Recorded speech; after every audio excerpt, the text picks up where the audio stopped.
Туғандар, пайғамбарларды Алла Таала барын бір мақсатқа жіберген. Алар адамзаттың асылдары. Пайғамбарлар адамзаттың ең ақылдылары. Алар дүниені дағы, ақиретті да мындай көріп тұрғандар. Алар ең таза инсандар. Алла өзі таңдаған аларды. Адамдар шайлаған емес, таңдаған емес. Адамдар bağlagan емес, пайғамбарларды Алла таңдаған. Не үшін? Өзінің аманатын жеткіруге таңдаған. Бенделеріне Алла Тааланың аманаты бар. Бенделерге Алла Тааланың қаварлары бар. Бенделерге Алла Тааланың қайырлылары бар. Бенделерге Алла Тааланың бұйрықтары бар. Ошолорду жеткирүүгө эң улуу заттарды, эң таза заттарды Алла Таала тандаган, алардын аты пайгамбарлар. Пайгамбарлардын пайгамбары, пайгамбарлардын имамы, адамзаттын эң мырзасы, ааламдын мерими пайгамбарыбыз Мухаммад Мустафа саллаллаху алейхи ва саллям болот. Эң акылдуу инсан, эң боорукер инсан, эң бактылуу инсан, эң билимдүү инсан, эң ыймандуу инсан, Алланын эң сүйкүмдүүсү, калайык калктын эң ыйыгы, улуусу. Ал биздин пайгамбарыбыз Мухаммад саллаллаху алейхи ва саллям. Алла Таала пайгамбарыбызды жиберди, үлгү кылып жиберди. Пайгамбарыбыз саллаллаху алейхи ва саллямды Алла Таала жиберди, куткаруу үчүн жиберди. Кимди куткарууга?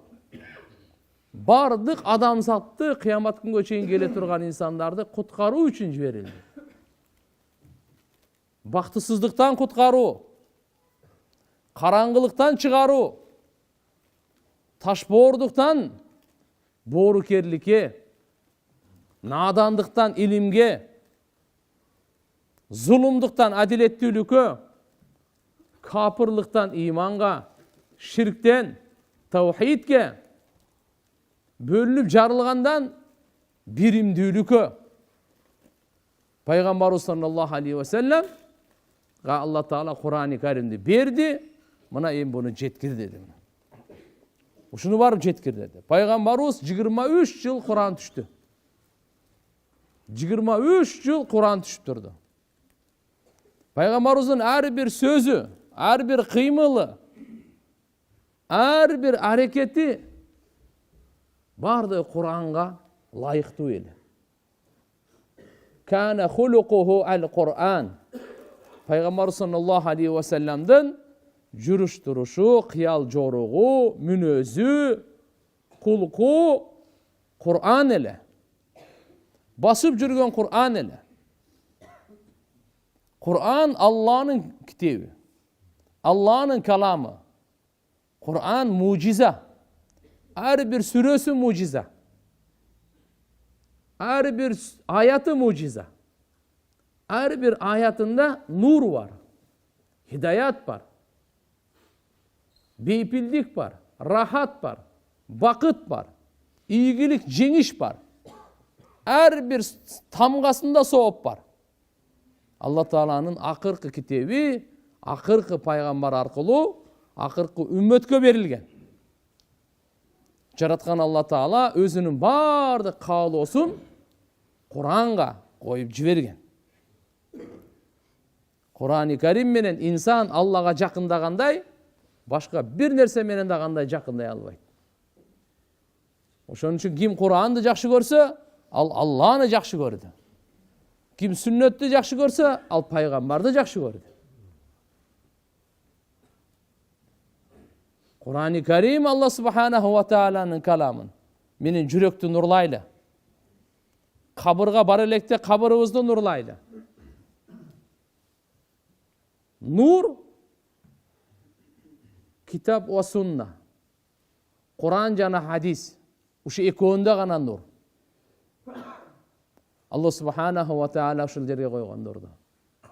Mulla Ali Qari rahmatullah aleyh. Улуу алым айтат, нур Құран жана сүннөттен гана алынат дейт. Құран жана сүннөттен гана алынат. Ошон үчүн туугандар, биздин жашообуз нурлуу болсун десек, жүрөгүбүз нурлансын десек, кабырыбыз нурлансын десек, ахиретибиз нурлансын десек, анда Кур'ан-ы Карим окуйлу, амал кылайлы, түшүнөйлү, ошону башкаларга жеткирейли.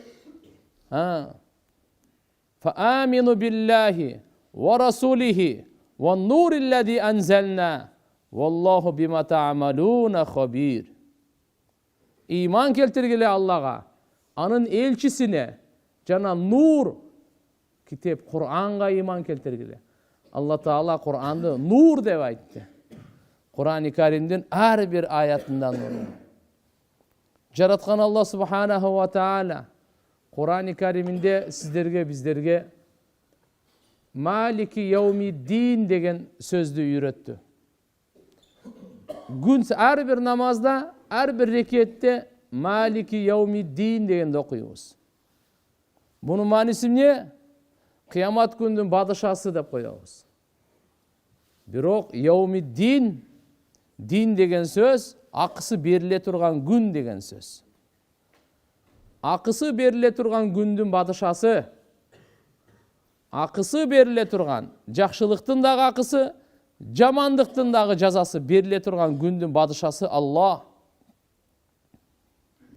Бул деген не? Туган бизге эскертүү бар. Ар бир сөзүңө Алла жооп берет.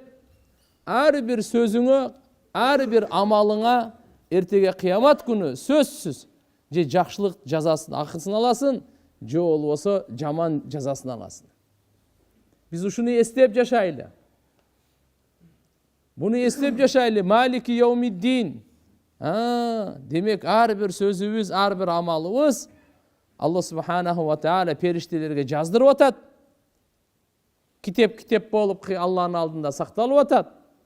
Эртеге Алла Таала икра китабак, китебиңди оку деп колубузга канча жыл жашасак бу дүйнөдө, ошол жашаган жылдары амал кылдык, ошонун бардыгы жазылган китепти колубузга берет дагы оку дейт.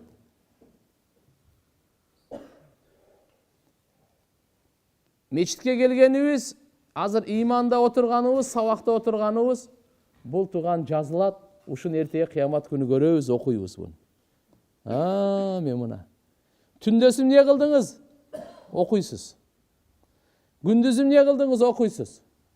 Эч ким жокто жалгыз эмне кылдыңыз? Окуйсуз. Коомчулук менен эмне кылдыңыз? Окуйсуз. Сапарда эмне кылдыңыз? Окуйсуз. Жакшылык жамандыгыңыздын бардыгы жазылган, эч бир нерсени таштабаган, ошондой күнү өзүбүздүн бар нерсе окуйбуз. Буну пайгамбарыбыз саллаллаху алейхи ва саллям сиздерге, биздерге келип, Алла Тааланын китебин алып келип, ал китепте эскертүүнү берип атат. Лаха ма касабат ва алейха ма ктасабат. Ар бир жан жакшылыгы өзү үчүн пайдасы, ар бир жандын жакшылыгынын пайдасы өзү үчүн, ар бир жандын жамандыгынын зыяны да өзү үчүн. Биз эгерде оңолсок, биз эгерде жакшы болсок, пайдасы өзүбүз үчүн. Биз эгерде бузулсак, айнысак, зыяны өзүбүз үчүн. Ибадат кылсак, пайдасын өзүбүз алабыз. Ибадат кылбасак, зыянын өзүбүз алабыз. Чын сүйлөсөк, пайдасын өзүбүз алабыз. Жалган сүйлөсөк, пайдасын, зыянын өзүбүз алабыз. Алла Таала Кур'ан-ы Каримде айтып койду. Ин ахсантум, ахсантум ли анфусикум. Эгер силер жакшы иш кылсаңар, жакшы амал кылсаңар, өзүңөргө ал. Биз жакшы оңолсок, Аллага пайда жетпейт. Биз бузулсак, Алла Таалага зыян жетпейт. Алла Таала бенденин ибадатына муктаж эмес. Биздин орозолорубузга, намаздарыбызга, зекет, ажы, умрабызга, Кур'ан окуп, зикир, дуаларыбызга Алла муктаж эмес биздин ибадатыбызга. Ал муктажсыз зат. Ибадат кылбасак деле ал ибадатка лайыктуу.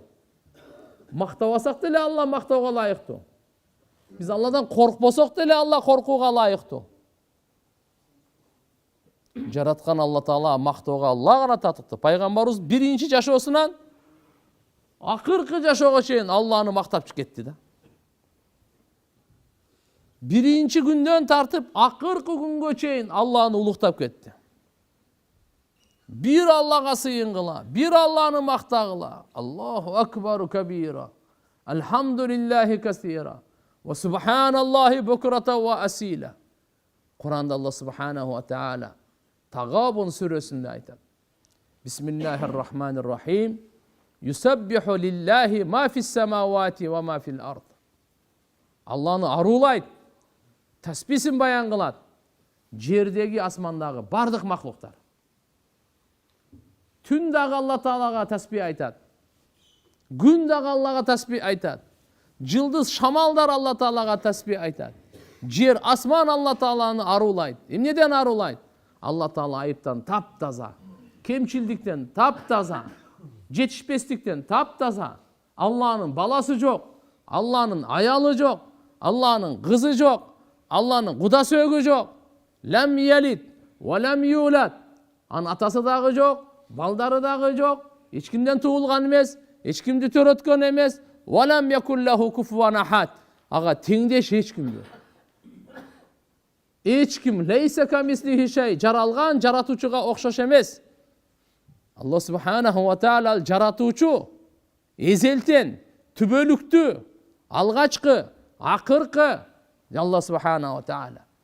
Biz Allah'ını jakşı çıraylı tanıylı, çıraylı başı yeyle. Çıraylı Allah Ta'alaga ibadat kılaylı. Biz Allah Ta'ala bu alamın koca kim? Avanı kim berip atat? Akıldı kim berip atat? Densoluktu kim berip atat? Amandıktı kim berip atat? İmandı kim berip atat? Amalga tofik kim berip atat? Irıskını kim berip atat? Jakşı tanıylı. Bir tamçı sudan, atanın belinden çıkan sudan. Kim uşunday çıraylı gözlü jaratalat? Kim uşunday çıraylı kulaktı jaratalat? Kim uşunday soğa turgan jüröktü jaratalat? Kim adamın kanın jaratalat aylana turgan? Uşundaydan sööktü kim jaratalat? Meni kim jaratalat? Çaştı kim jaratalat? Tırmaktı kim jaratalat? Allah'dan başka hiç kim jaratalmaydı. Jaratuçu Allah. Allahu haliku kulli şey Kur'an'da aytat. Her bir nerseni jaratkan. Kirpiklerini de Allah jaratkan. Kaşlarını da Allah jaratkan. Tişlerini de Allah Teala jaratkan. Biz жоқ элек қой бұяқта. Нижний чувств келемден аты? Ай, нижний чувств емес, біз совсем дүниеде жоқ болчук. Мына лазым, мына көздөр, мына құлақ, мына баш, мына ме, мына қол, тырмақтар 100 жыл мұрда қайда эле? Біз қаяқта элек, өзіңізге суроо бербейлі бе? Біз жоқ элек.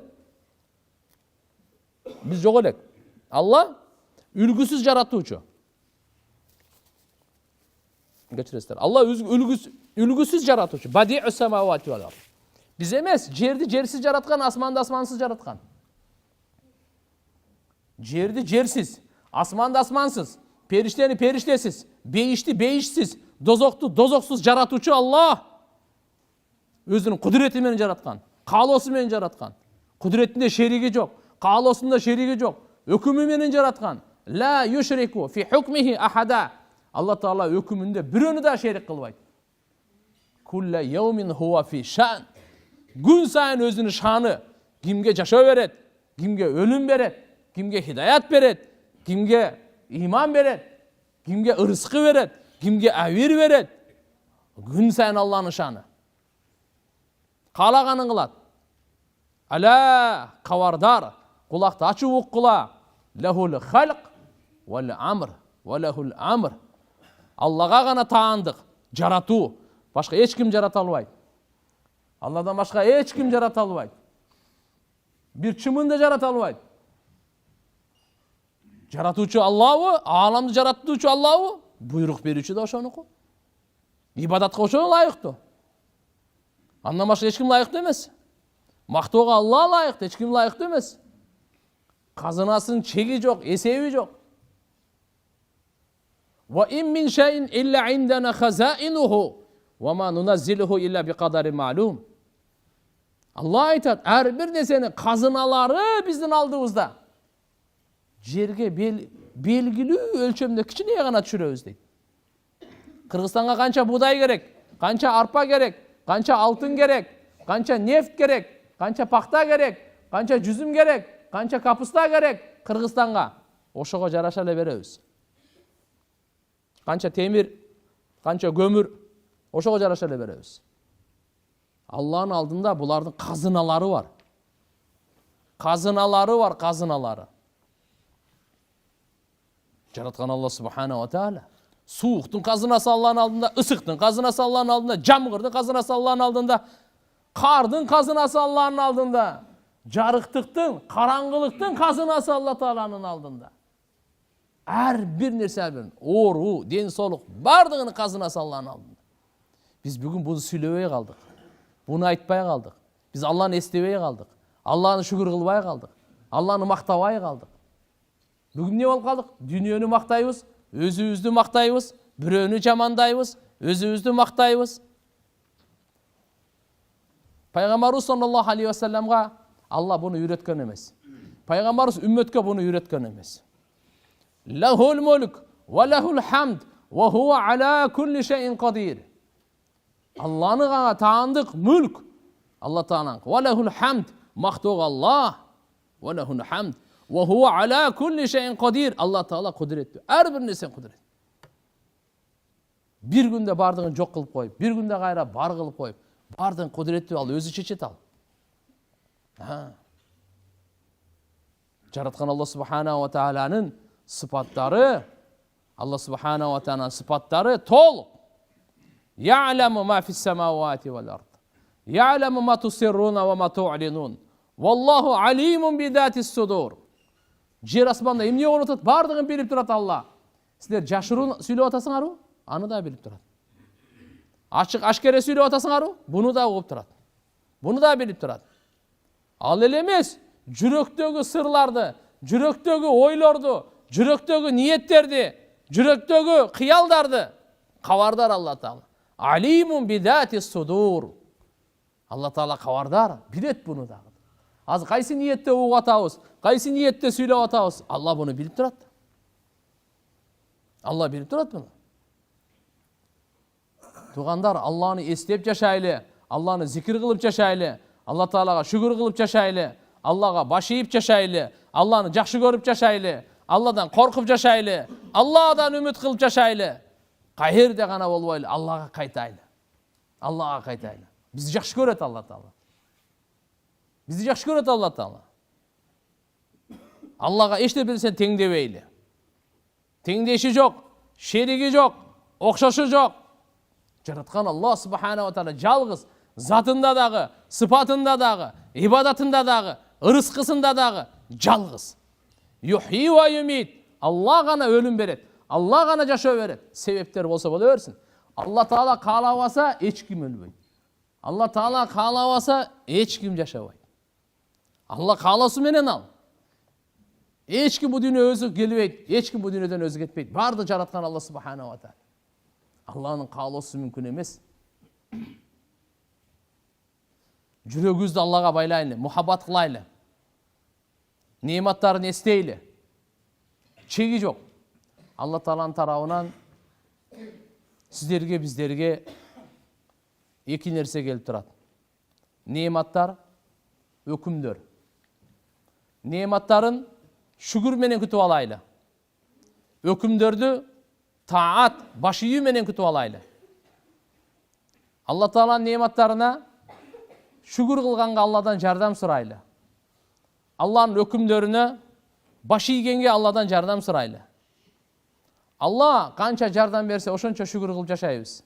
Канча Алла Таалам жардам берсе, ошончолук биз Аллага таат кыла алабыз. Бизден шүгүр болсун. Ар бир нематына шүгүр болсун. Ар бир өкүмүнө лаббайк болсун. Муаз ибн Жабал радыйаллаху анху. Менмин деген кары болгон, менмин деген алым болгон, менмин деген муфти болгон. Пайгамбар саллаллаху алейхи ва саллям айткан: "A'lamu ummati bil halal wal haram Muaz ibn Jabal." Менин үммөтүмдүн эң адал менен арамдын алымы, эң алымы Муаз ибн Жабал деген. Пайгамбарыбыз аны жакшы көрөт эле, айтат эле. Я Муаз, ey Муаз, инни ухиббук. Мен сени жакшы көрөм дейт эле. Биз баарыбыз пайгамбарды жакшы көрөбүз деп атат го. Пайгамбарыбыз ким дейт? Муаз, мен сени жакшы көрөм дейт. Мен сага бир насаат айтайын дейт. Сен ар бир намаздан кийин ушу дуаны таштабагын. Робби а'инни ала зикрика ва шукрика ва хусни ибадатик. О Роббум, мага жардам бергин. Ала зикрик, сени эстегенге, шүгүр кылганга, чырайлуу ибадат кылганга жардам бергин. Алымдар айтышат, ала зикриктин мааниси ала таатик. Анткени куллу закир мутия. Ар бир зикир кылган Аллага баш ийген деген сөз. Демек, я Алла, мен сага баш ийейин, мага жардам бергин деп сурагын дейт. Я Алла, мен сага шүгүр кылайын, ушуга жардам бергин деп сурагын дейт. Biz Allah'dan sorap, tilep, muhtaçlığımızda aytıp yaşaylı. Ya Allah, ertenki günün mende barı yok mu bilmeyim. Biroq ertenki gündün jakşılığın soraylı. Tündün jakşılığın soraylı. Koşunanın jakşılığın soraylı. Dostordun jakşılığın soraylı. Saattın jakşılığın soraylı. Jaman tündön pana tileyli. Jaman gündön pana tileyli. Jaman dostun pana tileyli. Jaman koşunadan pana tileyli. Peygamberimiz tilegen. Үйрөткөн bizge. Biz az bir de barız tiri oturabız go, adamlar ölüp atat bilesiz de. Sırada oy Ukraynaga ketpesin. Adı бүткүл dünyada adamlar biz oturabız. Biz süйлөшүp atabız, biroq adamlar ölüp atat. Kırgızstanda da ölüp atat. Бүткүл dünyada ölüp atat. Uşu uçurda. Gün sayın жашоо Allah'dan berilet tuğandar. Biz бүгүн çoğun adaşuda. Өзүбүзгө өзүбүз жашоо берип жашап аткандай сезип атабыз да.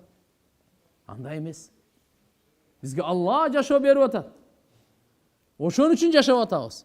Бүгүн акыл ким берди? Алла берди бүгүнкү акылды. Канчадан бүгүн акылдан айрылып калган. Бүгүн Алла Таала бизге иман берди. Иман менен таң аттырдык, иман менен кечкирттик. Бирок пайгамбарыбыз айткан, эрте кыямат күнү жакындап калганда, эрте менен имандуу Müslüman geçinde kafir olat деген. Geçinde Müslüman taң atkanda kafir olat деген. Ушундай күн жакындап келет. Biz Allah'a şükür. Demek gün sayın денсаулык kimden gelet? Allah'dan gelet.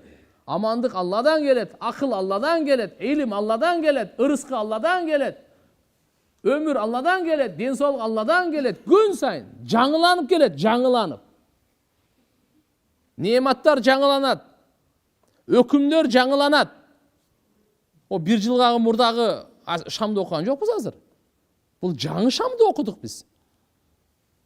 Анткени мына азыркы бүгүнкү адына түн бар го, бул кечеги түн, бул башка түн да бул.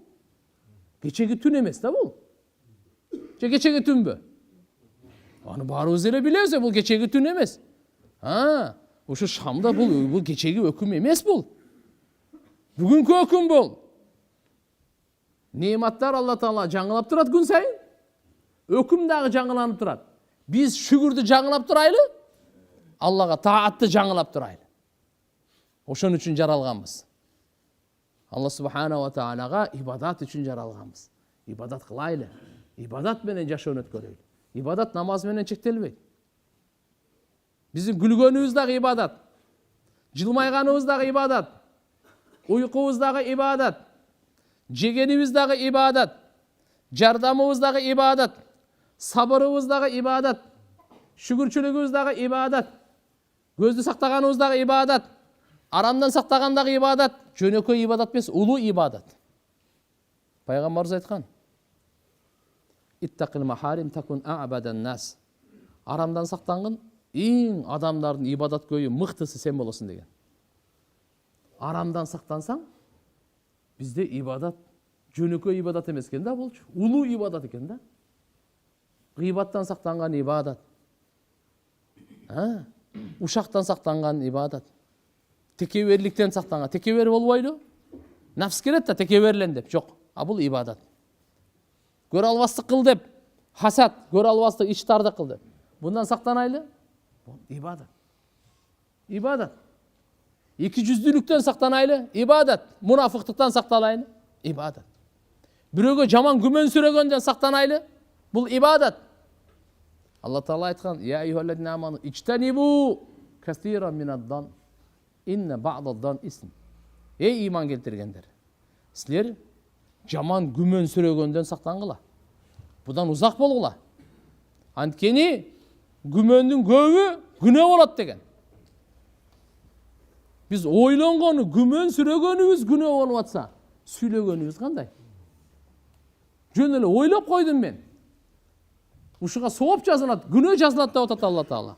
Ушуга дагы ойлоп койгонго, күмөн сүрөп койгонго. Пайгамбарыбыз айтат: "Дунну бил муъминина хайра." Момундар тууралуу жакшы ойдо болгула силер. Жакшы күмөндө болгула. Иттахиму анфусакум. Өзүңөргө жала жапкыла. Мен ушундай акмакмын да. Эмне үчүн билип билбей эле жаман күмөн сүрөймүн? Эмне үчүн мен деп өзүңө жала жап. Сөзгө келе турган болсок, Пайгамбар саллаллаху алейхи ва саллям айтат: "Иттакун нар валау бишикки тамратин, фаман лам яжид фаби калиматин таййиба муттафакун алейх." Дозоктун отунан өзүңөрдүн жаныңарды сактагыла. Бир курманын сыныгынчалык садака кылып болсун. Курма кандай курма? Курма кичинекей. Бир курма болсо, бир өрүк болсо деле садака кылыңыз. Ошентип өзүңүздүн жаныңызды дозоктон сактаңыз. Бир жол пайгамбарыбыз ушул сөздү Айшене өзү айткан: "Айша, дозоктон өзүңдүн жаныңды сакта, бир курманы сыныгынчалык болсун садака кылып. Эгерде бир курманы сыныгынчалык садакага таппаса, анда жакшы сөз айтып дейт. Фаби калиматин таййиба. Жакшы сөз айтып дагы өзүңдү дозоктун отунан сактап ал. Жакшы сөз, калиматин таййиба, садака. Бул жакшы сөз садака экен да. Атаңызга жакшы сөз сүйлөңүз, садаканын соогун аласыз. Апаңызга жакшы сөз сүйлөңүз, садаканын соогун аласыз. Аялыңызга жакшы сөз сүйлөңүз, садаканын соогун аласыз. Балаңызга, кызыңызга жакшы сөз сүйлөңүз, садаканын соогун аласыз. Аксакалдарга, жаштарга жакшы сөз сүйлөңүз, садаканын соогун аласыз. Сөз бизде Аллаху акбар. Алла Таала инсанга гана берген сүйлөгөн. Болсо уйдун тили биздин тилден билесизби канча чоң? Пилдин тиличи. Төөнүн тилин көргөнсүзбү? Биздин тили, инсандын тили өтө алсыз. Инсандын тиличи өтө алсыз. Ушундай жаныбарлар бар, алардын тилдерин көрсөң, жүрөгүң түшөт. Пил эме болсо төөлөрдүн тили ал жөн эле тикендерди жейт. Шыпырып жейт. Тикенди кармай албай жүрөбүз биз, жемек турсун. Жөнү мындай кылып жейт. Ал тилдер.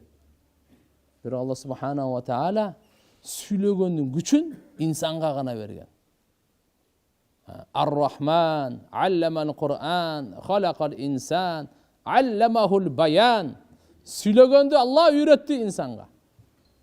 Башка бирөө да сүйлөй албайт. Демек инсан сүйлөйбү? Акылы барбы? Бул жөнөкөй махлук эмес. Ошон үчүн эки периштени дайындап койду. Не деп дайындап койду? Жаз. Инсан жөнөкөй махлук эмес да. Ар бирибизчи жөнөкөй махлук эмеспиз да биз. Инсан үчүн Алла ушу ааламды жараткан. Абаны, сууну, айды, күндү, жерди, түндү инсан үчүн жараткан. Бейишти, дозокту инсан үчүн жараткан. Инсан жөнөкөй махлук эмес. Халакту дуния ли ажликум дейт. Эй инсан, адам баласы, мен бу дүйнөнүн баарын силер үчүн жараттым го дейт. Тоо, көл, океан, бермет, алтын, күмүш, жаныбарлар, канаттуулардын баардыгын силер үчүн жараттым.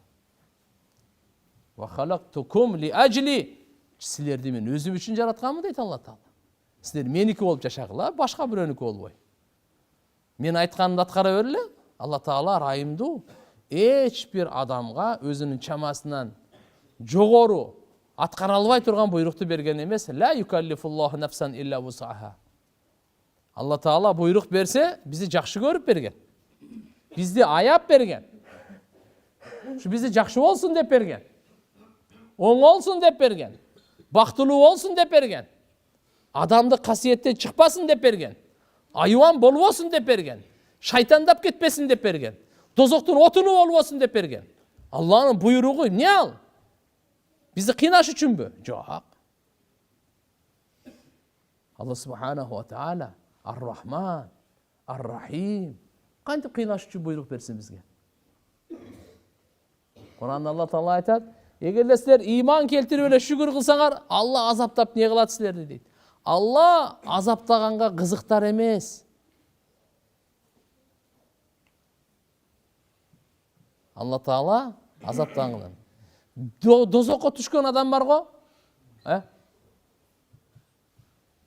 Алла субханаху ва таала адилеттүүлүгүнө карап дозокко салат. Биздин акыйдабызда ушундай: Алла бейишке киргизсе, мээрими менен, райымы, рахматы менен киргизет. Дозокко киргизсе, адилеттүүлүгү менен киргизет. Бирөөгө зулумдук кылбайт Алла Таала. Алла Таала залым эмес. Вамаллаху биздаллам лил ибад. Бенделерге Алла залым эмес. Алла Таала зулумдукту өзүнө арам кылган. Я ибади, инни харрамту зулма аля нафси ва жаалтуху байнакум мухарраман фала тазаламу. Хадиси кудусиде келет: "Эй бенделерим, мен зулумдукту өзүмө арам кылдым. Жана силердин ортоңорго дагы ушул зулумдук кылганды арам кылдым. Бири-бириңерге зулумдук кылып жашабагыла. Бири-бириңерге зулумдук кылбагыла, эй туугандар. Мусулмандар бири-бириңерге зулумдук кылбагыла." Кандай зулумдук? Жанына, малына, авирине, үчөөнө зулумдук кылбаңыз. Бул адамдын жаны Алла берген жан. Каны Алла берген кан. Бул жанына, канына зулумдук кылбаңыз. Буну урбаңыз. Тигини өлтүрбөңүз, кан төкпөңүз. Кан төкпөңүз, зулумдук болот. Экинчиси, малына зулумдук кылбаңыз. Буюмун тартып албаңыз, алдап албаңыз, урдап албаңыз. Калпайтып албаңыз. Уруксатсыз албаңыз. Бул шапке меники. Бул менин малым. Уруксатсыз кийсеңиз болбойт да. Уруксатсыз кармасаңыз болбойт. Ислам дини ушундай кереметтүү дин да. Ручка, сиздин ручкаңызды уруксатсыз бирөө кол койгонго болбойт.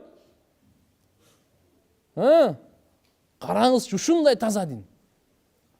Сиздин канча мүлкүңүз бар сиздин? Канча нерсеңиз бар сизге тиешелүү? Башкаларга бизге буйрук, ушунун уруксатсыз иштетпегиле. Арам болот, зулумдук болот, жүрөккө караңгылык келет, күнөө жазылат. Алла наразы болот. Үчүнчү, авирине зулумдук кылбайлы. Биринчи, канына, жанына, экинчисине малына, мүлкүнө, үчүнчүсү авирине зулумдук кылбайлы. Бул кишинин авири бар. Адамдардын алдында кордобоңуз. Авирине зулумдук кылуу, авирине кол салуу. Буну ушактабаңыз буга. Буга жала жаппаңыз. Экөөнү уруштуруп койбоңуз. Буга текеберлик кылбаңыз. Бунун бардыгы зулумдук. Зулумдук кылбаңыз. Алла Таала айтып атат: "Бенделерим, фала тазаламу." Бири-бириңерге зулумдук кылбагыла жаша. Не кылайлы анан? Райымдуулук кылгыла дейт. Бири-бириңерге кандай? Райымдуу болуп жашагыла. Бири-бириңерге залым, душман болбогула, бири-бириңерге райымдуу болгула. Пайгамбар саллаллаху алейхи ва саллям бири-бирине райымдуу болуп жашоону ушуну алып келген. Арабтар ажамдарга, байлар кембагалдарга, кыйындар алсыздарга, эркектер аялдарга бири-бирине райымдуу эле да. Алар бири-бирине райымдуу болуп, бири-бирине таш боор болуп жашаган эмес. Бири-бирин кордоп жашаган эмес бүгүнкү күндөгүдөй. Бири-бирин кордогон эмес.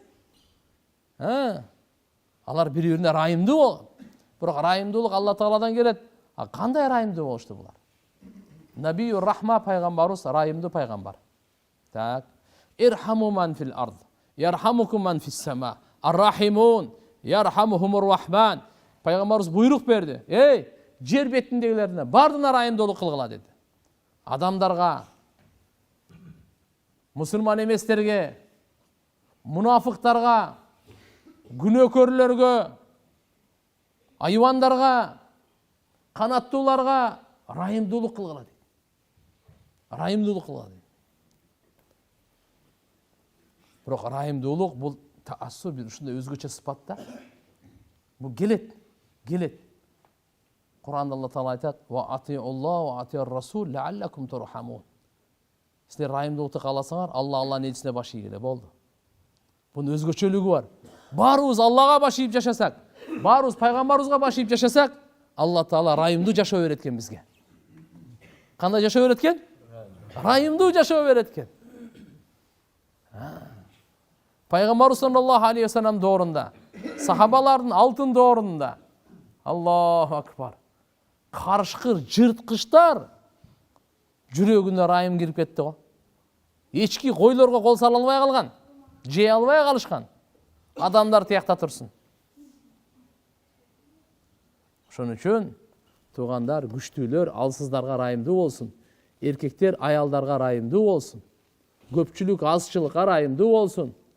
Байлар кембагалдарга райымдуу болсун. Ден соолугу жакшылар, ден соолугу оорушан, мүмкүнчүлүгү чектелгендерге райымдуу болсун. Аны үчүн биз Алланын элчисине баш ийсек, Алла ушундай райымдуу жашоо берет.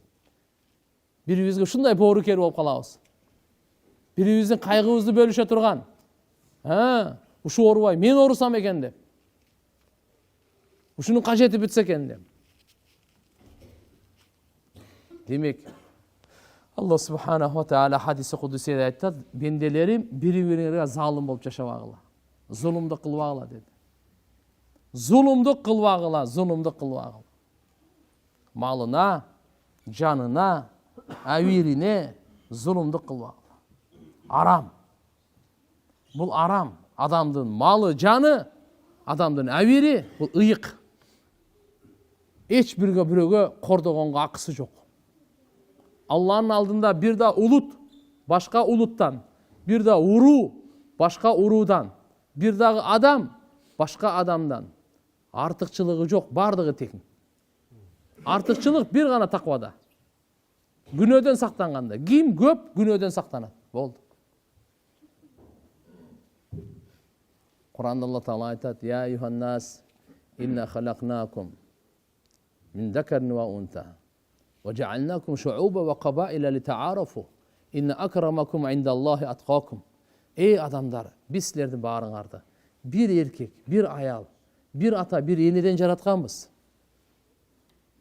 Демек, мына жердеги баарыбыздын атабыз бир, баарыбыздын энебиз бир. Баарыбыз. Кыргыз, казак, түрк, өзбек, тажик, татар, даргин, лезгин, да канча деген улуттар, уруулар. Биздин баарыбыздын атабыз бир. Биз эле эмес, японецтер, Кытай, американец, африканецтер барго бир атаданбыз. Бир энеденбиз. Алла айтат: "Ва жаалнакум шууба ва кабаила", силерди биз ар түрдүү улут жана уруу кылып жаратып койдук. Литаарафу, бири-бириңерди жакшылыкка чакырып, бири-бириңердин урп адат каада салтыңарды билүү үчүн. Инна акрамакум индаллахи аткакум. Силердин эң урматтууңар, силердин эң сыйлууңар Алланын алдында эң таквараңар деди. Кул падышадан жогору болушу мүмкүн. Аялдар эркектен жогору болушу мүмкүн.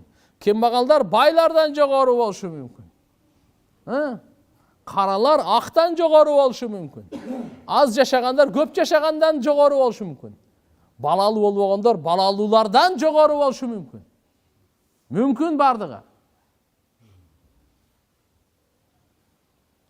Кимдин жүрөгүндө, жашоосунда таква болсо, мына ошо жогору. Ошол урматтуу, ошол сыйлуу. Анын урматы түбөлүктүү. Ошо урматтуу туугандар, Алла Таалам ушу бизди адамдай жашасын деп дин берген. Дин намазга чектебейли. Кайсы суроону берилмасын, мисалы. Ырыскы табуу бу да динде бар. Маркумду узатуу динде бар. Үйлөнүү динде бар. Жуунуу динде бар. Адилеттүүлүк динде бар. Нені ғана айтасың? Сапарды бұл. Орғанды бұл. Бардық. Бирок bir нәрсені еске алайлы. Өлімді ұмытпайлы жашайлы. Дүниені қылайлы, ақша табайлы. Алла субхана ва тағала бұйырған. Ибтагу мин фадлилlah. Бирок biz адал жол менен табайлы. Ең біріншісі адал жол менен. Екіншісінде Алланы ұмытпай, Алланың бенделерін ақысын беріп табайлы. Тапқаныңыздан туғаныңыз бар да, зекетіңізді беріңіз. Садақаңызды беріңіз. Құрсағын тойғызыңыз. Киім кигізіңіз. Құранда адамның жашосын оңолушын екелі сөзмен айтып қойған. Ақимус сала ва атуз зака. Намаз оқуғыла, зекет бергілі. Намаз оқыса, жеке адамның жашосы өзі оңолады. Зекет берсе, қоғымшылық оңолады. Намаз менен әрбір өзі оңоламыз. Бірақ намаздай болсын да, содагер да оңолады. Намазды берілі оқыса, аял да оңолады. Жаштар да оңолады, қариялар да оңолады. Батша да оңолады, құл да оңолады. Егер намаздай болса, намазыңыз жанды болса, 5 уақыт намаз Алла Тағала бұйрық беріп пайғамбарымыз көрсеткендей оқысақ. Ошон үчүн айтат, намазы оңолгон, бардык иш оңолот аныкы. Дүниеси да оңолот, ахирети да оңолот. Биз намазды оңдойлу. Намазга көңүл бурайлы. Намаз туруп Алладан коркойлу. Намаздын таасири, намаздын сабагы өтө улуу. Бизди арамдан сактайт ал. Инна салата анханил фахшай ван мункар. Намаз арам иштерден токтотот. Күнөө иштерден токтотот. Намазыбызда нур күчөйө турган болсо, мен алдай албай калам эми. Бирөөнүкү нурдай албай калам. Менин колум уурлукка барбай калат. Тилим алдаганга барбай калат. Мен путум арам зынага барбай калат уже мен. Карта ойногонго, кумар ойногонго мен путум баспай калат аяка. Менин кулагым уже музыка киргизбейт жүрөккө. Болду дейт. Ушакты киргизбейт, жалганды киргизбейт. Кулак киргизбейт. Намаз нурлана турган болсо, намаз күчүнө келсечи. Аллаху акбар. Арамдын эшигин бардыгын жаба турган намаз. Бирок намаздай болсо. Ошон үчүн айтат, кайра. Намазга мээнет кылайлы. Намазга мээнет кылайлы. Пайгамбар саллаллаху алейхи ва саллям намазга кайдан алып келди? Намазда зикир дагы бар, намазда салават дагы бар, намазда тасбих дагы бар, намазда кыраат дагы бар, намазда руку дагы бар, намазда сажда дагы бар, намазда дуа дагы бар, намазда тахмид дагы бар. Намаз эмне гана бар намаздын ичинде?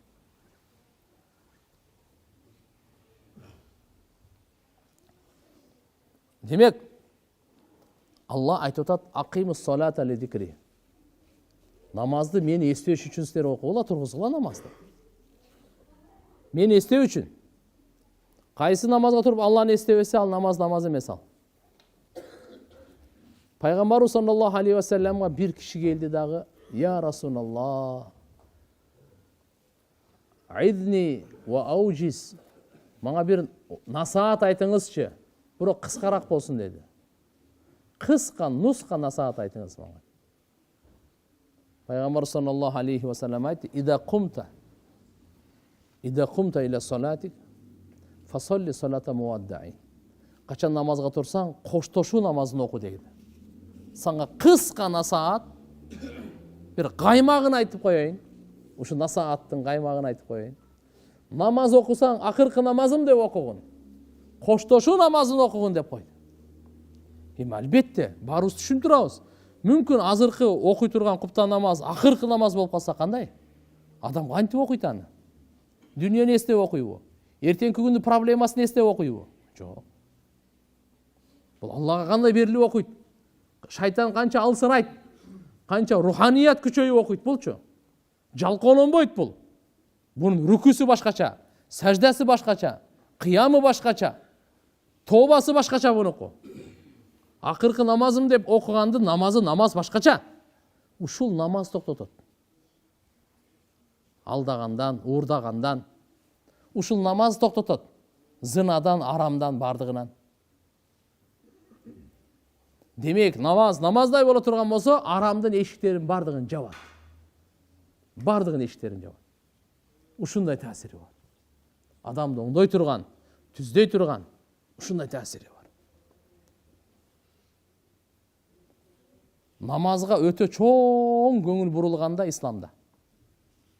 Орозон ар ким адам кармай берет. Ар жерде кармай берет. Жалгыз кармай бересиң да. Орозого кармаш үчүн мечит кереги жок. А намазга керек. Зекет бергенге мечиттин кереги жок. Бере бересиң кайерда, өзүң бере бер, каякта барсаң бере. Кайерда барсаң ошо барып ороза кармай бер, проблема жок. Жок, намазга имам болуш керек бу жерге. Михраб болуш керек, минбар болуш керек, азан болуш керек. Мечит болуш керек. Канча көңүл бурулган намазга.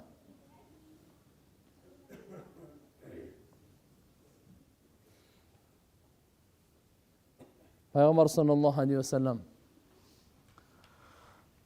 Мирачка кетип атса, жолдон сапарда Бурак деген жануар менен Муса пайгамбарды көрүп калды да.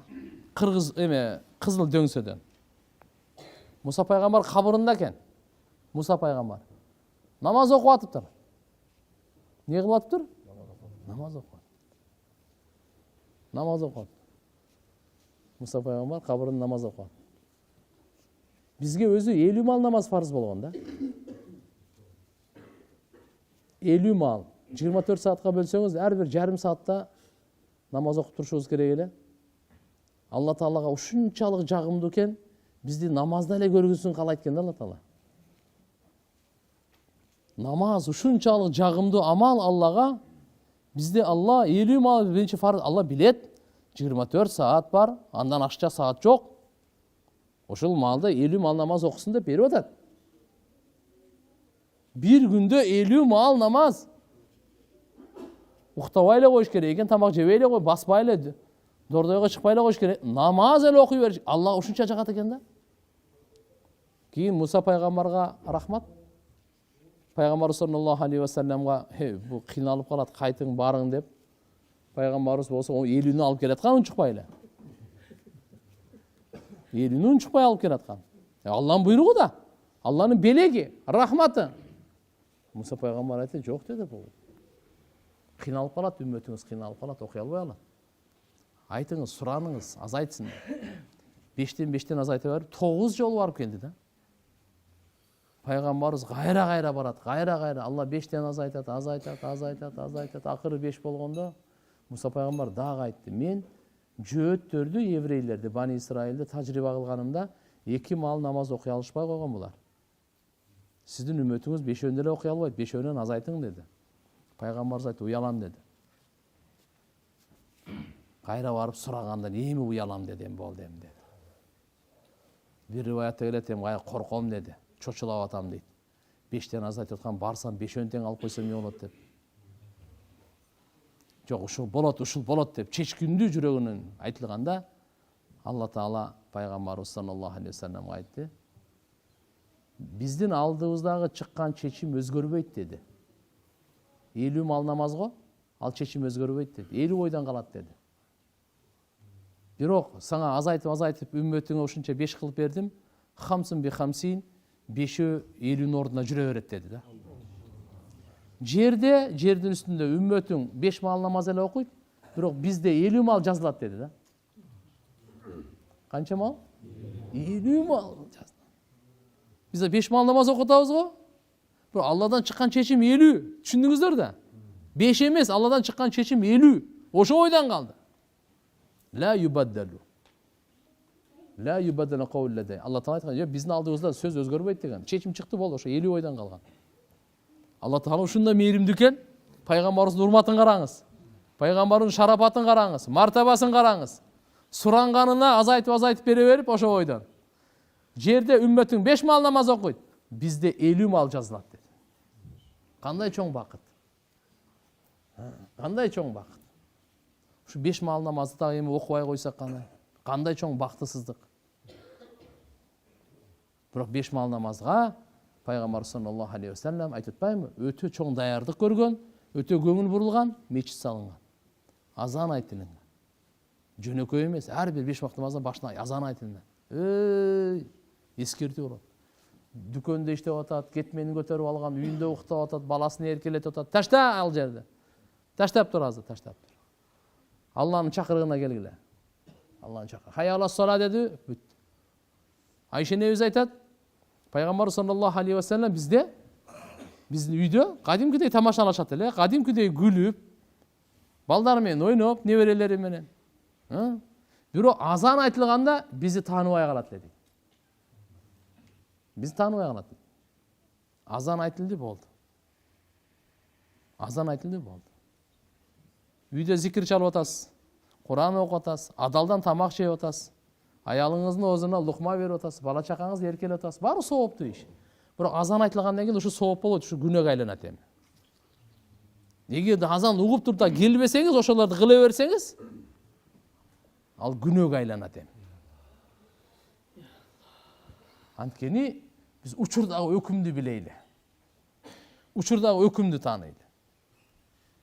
Демек намазды иншалла алхамдулилля намаз аркылуу Алланын жардамы түшөт. Намаз менен тутулуп калган күндү аштырып койгон мусулмандар. Жамгыр жаабай калганда жамгыр жадырткан мусулмандар. Намаз менен Алла Таала өзү айтат: "Я юхаллазина аману истаину бис-сабри вас-сала инналлаха ма'ас-сабирин." Силер намаз аркылуу менен жардам сурагыла. Намаз аркылуу жардам сурагыла. Намаз аркылуу. Бейиште ким намаз окуйм десе, намаз бар аякта, окуй берет. Бейиште. Намаз окуйм десеңиз, намаз бар. Бирок алымдар айтышат, бу дүйнөдөгү намаз таклифи деп коет. Жоопкерчиликтүү намаз да. А бейиште андай эмес. Бейиште талаззузи, рахаттана турган намаз.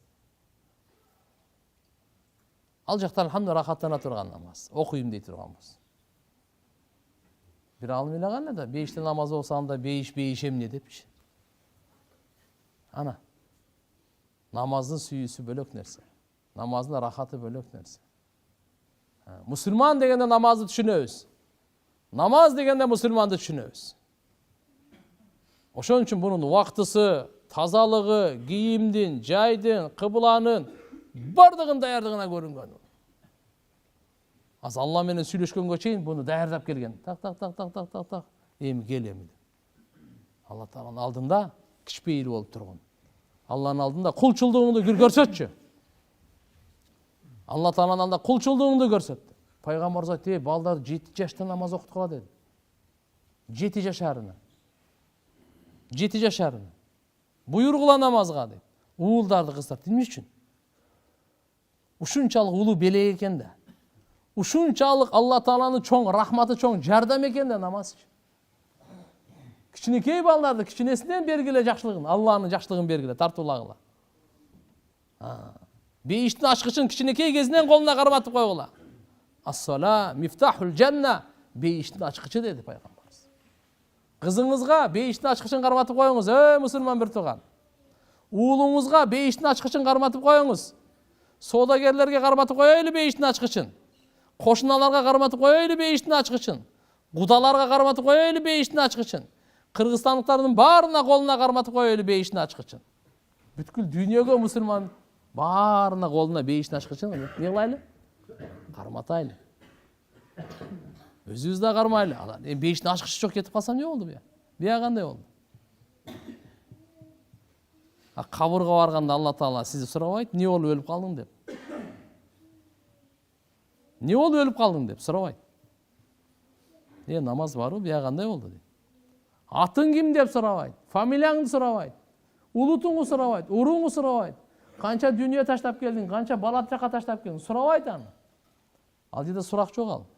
Рубубият. Сен кимдин кулу болуп келдиң өзү? Акчанынбы, дүниөнүнбү? Улут параст, уру парасттын кулу болуп келдиңби? Напсы парасттын кулу болуп келдиң? Кимдин кулу болуп келдиң? Рубубияттын. Робум Алла деген адам кантип намаз таштасын? Алланын Роб экенине тан алгандын далили намаз. Кантип биз билебиз? Ошон үчүн айтат: Ас-сала изхарул убудия. Кулчулдукту көрсөтүү намаз дейт. Чындап эле хакыйкатан машаалла келип, Алланын мен кулумун. Аллаху акбар. Такбир тахрима деп коет буну. Такбир тахрима деген эмне? Арам кылуучу. Ташта дүнүйөнү аркага. Арам кылуучу такбир.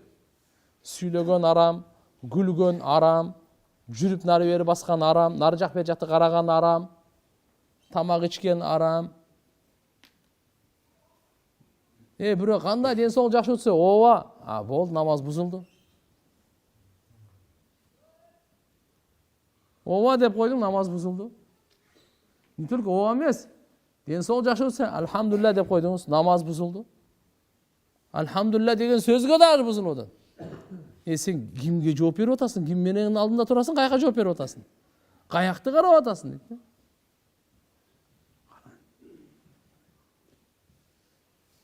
Алла Таала намазда башынан аягына чейин толук Аллага берилип, Аллага көңүл буруп, ушун фукахалар, аалымдар жазган, шымды келе мынтип коебузго? Тырманып коебуз, Ушу алаксыткан нерселердин баардыгы макру деген. Не үчүн? Алла менин алдында кайсы нерсе сени алаксытып койду? Ушундай улуу Алланын алдында туруу. Жөн эгерде сиз падышанын кабинетине барсаңыз, приемуна барсаңыз, кантип турасыз? Тияк биякты карай бересизби? Падышанын алдында турасыз дейт. Алланын кабылдамасында. Аллаху акбар. Аллаху акбар. Такбири тахрима. Бардык нерсени таштадыңыз Алла менен байланыштуу. Намазды жакшы окуп, демек, намаздан Кудай кааласа иншалла жеке ар бир адам оңолот. Ар бир аял оңолот, ар бир эркек оңолот. Зекеттен коомчулук оңолот. Зекетиңизди бериңиз. Туугандар барбы? Бериң таксыр. Кембагалдар барбы? Жээн тага бериң. Кошуналар барбы? Бериң зекетти. Алланын буйругу бериңиз. Зекет берсек, кембагалдар байларды жакшы көрүп калат. Кажети битет. Алла разы болот. Зекетти берген сараңдыктан чыгасың. Бирок берешенге кирбейсиң. Ошо Алла субханаху ва таала бирибизге кайрымдуулуктун жолун айтып койду мына. Зекет бериле, коомчулук оңолот болду. Алла субханаху ва таала баарыбызга товфик берсин, туугандар. Аз эле жашайбыз. Бирөөнү ушактап өлүп калгандан көрөк. Бирөөнү ушактасаң, ал оңолбойт. Сен эле күнөө ала бересиң, болду. Сага күнөө эле жазыла берет, ал оңолбойт. Ушактап атасың да. Ал Бишкекте жашайт.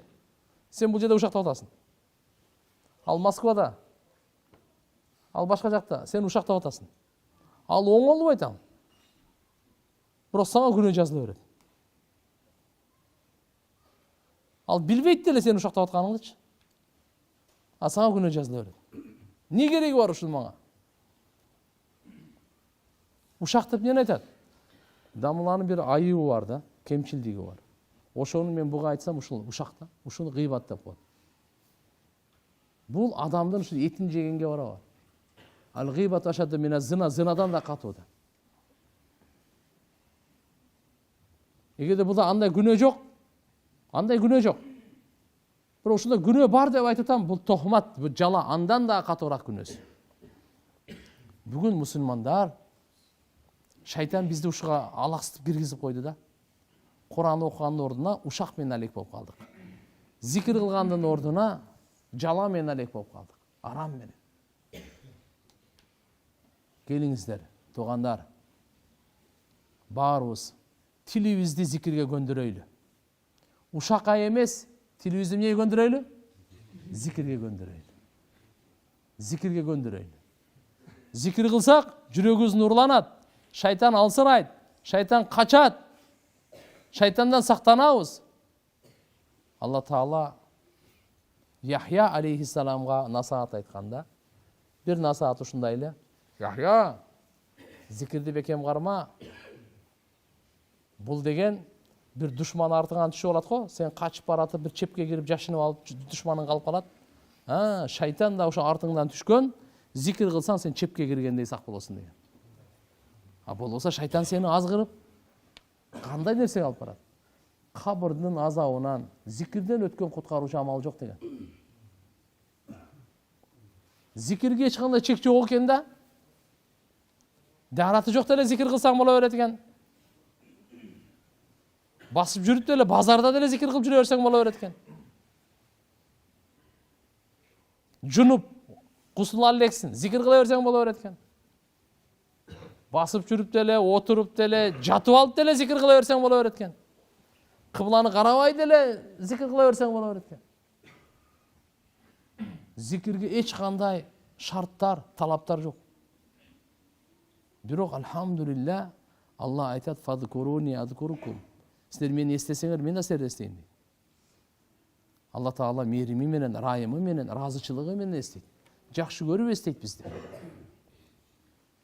Ошон үчүн тилибизди көндүрөлү. Лукман Хаким айткан баласына: "Балам, Аллахумма гфирли" деген сөздү тилиңе көндүргүн деген, адат кылып алгын деген. Не деген сөздү? Аллахумма гфирли. Нары бери басканча эле Аллахумма гфирли. Я Алла. Машинага отурдуңузбу? Аллахумма гфирли. Я Алла, мени кечир деген сөз да. Жатайын деп атасыз, чыгайын деп атасыз, турайын деп атасыз, ачууландыңыз, күлүп атасыз, Аллахумма гфирли. Тилиңди ушуга көндүр. Бирөөнү ушактаганга, өзүңдү мактаганга көндүрбө. Бирөөнү ушактаган, бирөөнү жамандаган, өзүңдү мактаган, бул экөө тең күнөө. Анан көрөк сен тилиңди Аллахумма гфирли, я Алла, мени кечир, ушуга көндүр дейт. Лукман Хаким баласына айтат.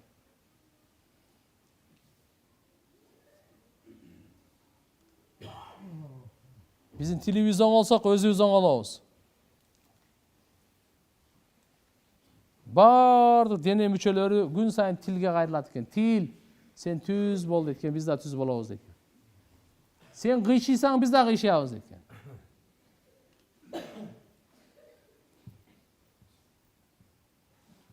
Ар бир сөздөн Алла разы болот, ар бир сөздөн Алла наразы болот. Сүйлөгөнгө чейин тилдин кожоюну сиз, сүйлөгөндөн кийин сөз сизде, сөз кожоюн болот экен сизге. Ошон үчүн биз ойлонуп туруп сүйлөйлү, ушундай сүйлөйлү, ахиретке пайдасы тийсин. Мен өзүмдүн ахиретиме зыян тие турган сөздү сүйлөп не кылайын мен? Сүйлөө маданиятын алып келди пайгамбарыбыз. Кур'ан-ы Каримде каулан ма'руфа дейт, каулан лаййина дейт, ва кул линнаси хусна дейт, каулан карима дейт. Аллах, кереметти сөз сүйлө, жумшак сөз сүйлө, жакшы сөз сүйлө, чырайлуу сөз сүйлө, жылуу сөз сүйлө. Эмне үчүн ушунча баарын айтат?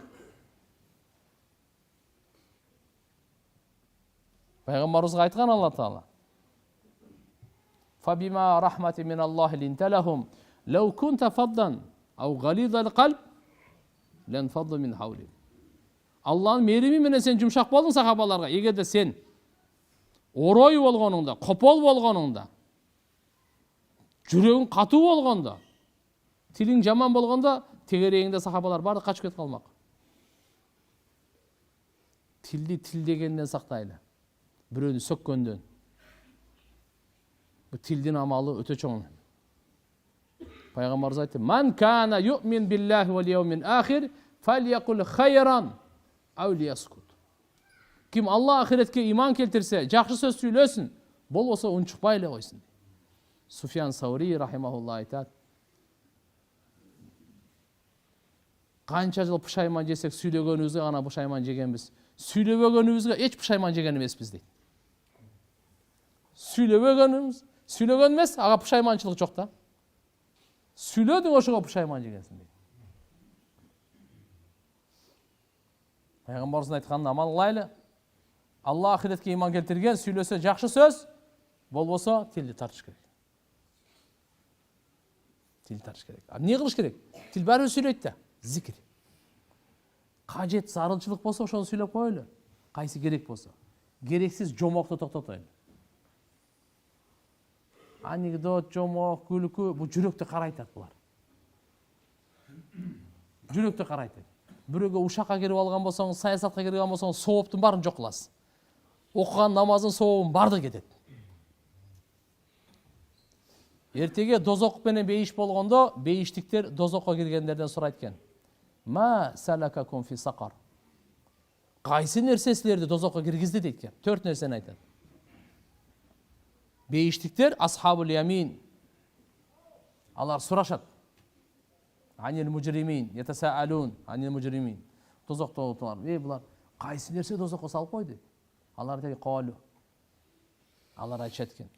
Лам накум минал мусаллин. Биз намаз окубай элек дейт экен эң эле. Намаз окубай элек дейт. Валам наку нут'имул мискин. Бечаралардын курсагын тойгозбойт элекпиз. Өзүбүз эле тоюп жүрө берет элек. Алардын курсагын тойгозбойт элек дейт. Ва кунна нахуду ма'ал хаидин. Ана бекерчил сөздөрүнө кошулуп сүйлөп жүрө бериппиз да дейт. Бүгүн дозокко түшүп калдык дейт. Саясатты сүйлөсө саясатты сүйлөп, бирөөнү айыптаса ошону кошо тааныбы, тааныбайбы, кошо айыптап эле, ушактап эле, билбей, өмүрүндө көргөн эмес аны. Тилин кармай алган эмес да, тилин кармай алган эмес. Ана дабдыраган деп коет, нахуду ма'ал хаидин. Өзүнүн сөзүн таппаган былжырагандар дейт. Ушунду сүйлөй берет элем дейт. Бекер посттор менен сүйлөп ушуну. Ошо менен бүгүн дозокко түшүп калдык дейт. Ва кунна нукаддибу бияумиддин хатта атана ал-якин. Кыямат күнү жалганга чыгарып жүрө бериппиз. Өлүм келгенге чейин. Ана кыяматты жалганга чыгарганы, кыямат айта берет молдалар. Кыямат деп, капкаякта кыямат деп. Алиязу билла. Намаз окуган эмеспиз. Бечараларга курсак тойгозгон эмеспиз. Бекер сөздөр менен алек болуп жүрө бериппиз.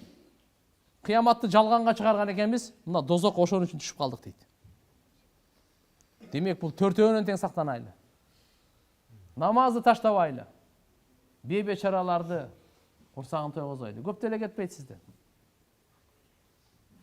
Сиздин бир ужинди таштап койсоңуз, Нижний Чуйстө бир үй бүлө мүмкүн бир жума тамак жейт. Азыр 5 миң, 10 миң сомго чейин тамак жешет. Амне Нижний Чуйстө кээ бир кембагалдар бар. Берип койсоңуз бир ай өзүн багата. 2 миң сомго бир капуун алат. Кандай дедиңиз? Аялыңызга айтыңыз, 5 нан эмес 6 нан пышырсын, азыр пышырбай деле калышты окшойт, пышыра турган болсо дейм, кокустан адашып пышырып калып калса, бир нан кошо пышырып койсун, ошо нанды алып, термозго ысык чайды алып, ошо кембагалдын жанына барып чай ичиңиз чогуу. Нанды бериңиз. Намаз деле окубайт, жаман көрбөң аны. Молодец деп, жакшы сылап. Алла разы болсун деп. Курсагын тойгозуңуз. Чай куюп бериңиз. Арманын айтат, угуп коюп баса бериңиз, болду. Эчтеке кереги жок.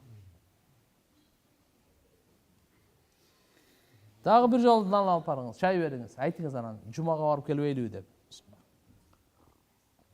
Сиздин сөзүңүздү жок кылбайт. Жок дебейт. Жумага барып келбейли деңиз, болду, башка көп нерсе керек. Сиз менен жумага келет. Анан кээде үйдө тамактар пышырасыздар да эми. Бир чоң кесе ашыгыраак куюп алып берип коюңуз. Кийинки айда 3 күнгө барып келбейли, кетти сиз менен кетет. Жөн эле кетет сиз менен. Сизди көрдү, сиз жакшылык кылып атасыз. Чын жүрөктөн жакшылык кылып атасыз, күйүп атасыз. Аны кемсинткен жоксуз. Жаман көргөн жоксуз. Элдер жаман көрөт аны, бирок сиз аны жаман көргөн жоксуз. намаз окубайт, ичет, чегет. Сиз аны бул бир тарап таштап койгуңуз. Адам да болду. Бул адам. Үйүңүздө көйнөктөр бар го, бир көйнөк алып барыңыз, эчтеке болбойт. Кийилген эле көйнөк алып барың, бирок жууп алып. Көйнөктөрүңүз кийилбей эле жатпайбы? Эсиңизден эле чыгып калды канча көйнөгүңүз бар. Бирөөнү алып барып коет, мынаке. Аллаху акбар.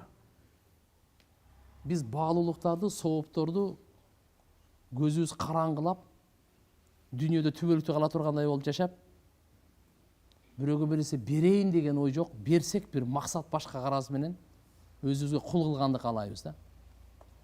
Иштеткенди каалайбыз. Бузук саясатка иштетебиз. Корыстный цель. Ушуга антип болот. Чын жүрөктөн бизде андай адамгерчилик сыпат каякта калды?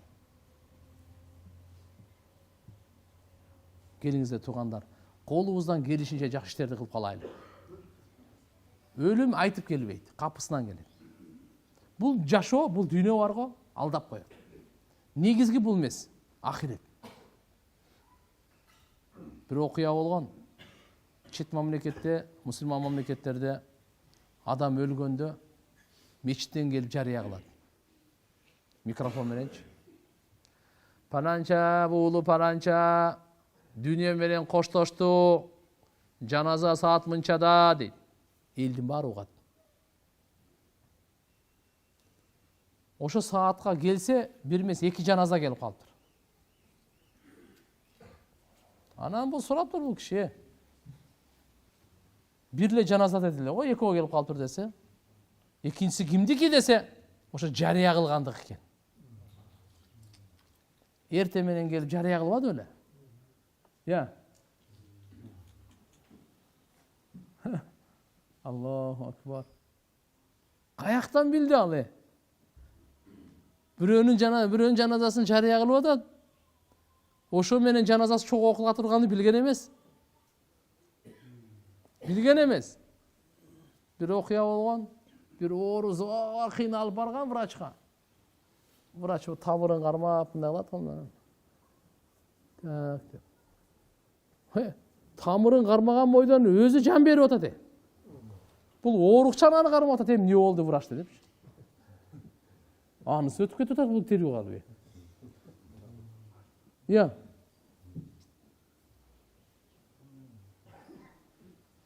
Имам бүгүн никесин окуду. Ошо баланын эртеси күнү жаназасын окуду.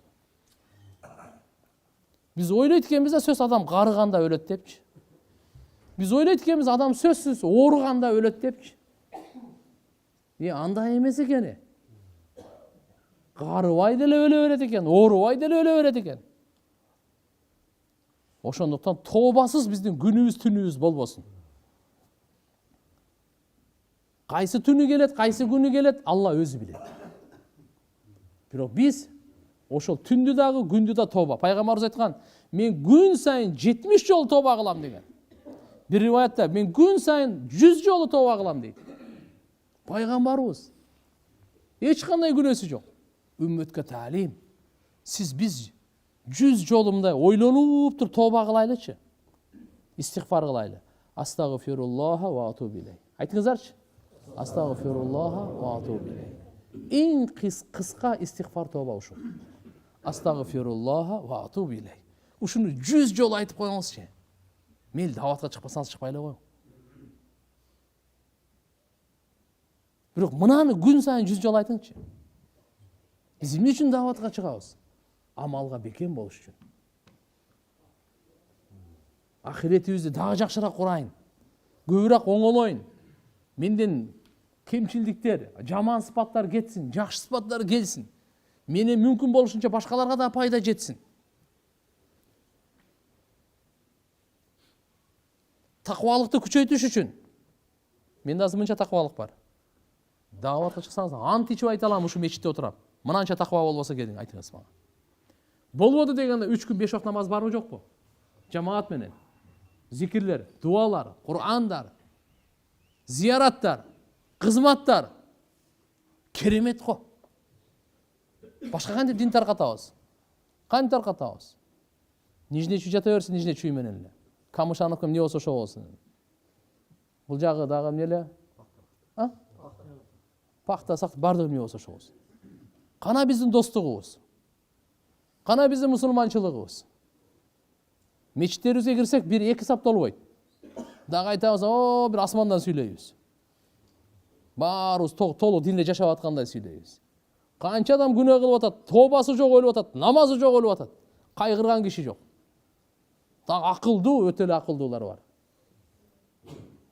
Пайгамбар саллаллаху алейхи ва саллям сахабалардын ар бирин дин таркатууда мечиттин дагы, медресенин дагы тоскоолдук боло албайт, мунун жоктугучу. Пайгамбарыбыз келип туруп, 13 жылдан кийин келип туруп ана Мединага мечит курду. Медресе салган жок. Бирок баарыбызда алхамдулилля медресебиз бар. Медресе өзүнүн ордунда. Аларды 7-8 жыл окуп, бардыгын неме кылып, бирок жалпы коомго, жалпы элге, бардык мусулмандын башын бириктире турган. 80ге чыккан аксакалга дагы медресе табышыбыз керек.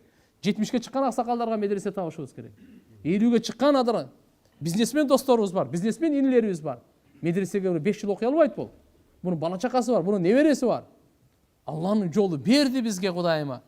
Ушундай кучактап кабыл алып, алхамдулилля деп, өз Алланын жолуна чыгып, илим алып, таквалыкты, зикирлерди, дуаларды, Курандарды үйрөнүп, ынтымагыбызды, дасторкон жайганды үйрөнүп, чай бергенди үйрөнүп, тамак бергенди үйрөнүп, ыйлаганды үйрөнбөйлүбү? Ажаткананы тазалаганды үйрөнөйлү. Бул жерден барайлы түштүккө, түштүктөн бул жака келсин. Бардык улуттар менен бирге бир жамаатта 10 улут болсун. Мына мусулмандын биримдүүлүгү. Мечит менен жашаганды үйрөнөйлү. Мечиттен эч качан узак болбойлу турган. Алланын үйү, Алланын рахматы. Сый менен келейли болбосо, ый менен келесин дейт. Акыл эстүү болойлу. Бул тазалык. Багымдатка чакырдыбы? Сизге ден соолук. Сиздин ырыскыңызга. Үйдө жата берип, туруп коюңуз, иштек болбойт. Өзүңүзгө райым кылсаңыз, өзүңүзгө ден соолукка жакшы го, ахиретиңизге жакшы го. Багымдатты окудуңуз, жамаат менен салам алейкум, баарды жакшы. Майдоого чыга бериңиз, капуста кесип, эмне эгесиз? Букаңызды карайсызбы? Карай бериңиз, сизди ким кармап отурат буякта? Алланын кулчулдугу. Пешимге чейин иштеңиз, пешимде чакыр, кайра келейли. Ошо нур менен барыңыз жумушка. Намазда Алла Таалага вада бергениңиз, я Алла, дуа кылдыңыз. Ошо жакшылык менен, ошо пикир менен, ошо нур менен айыл өкмөтүнө барасызбы? Таксовать этесизби? Врачтык, инженерлик кыласызбы? Кетмен кармап дыйканчылыкпы? Же содага, же сапарга чыгасызбы? Мечит менен. Мечитти үзбөңүз. Мына жамаат мисалы жакшы.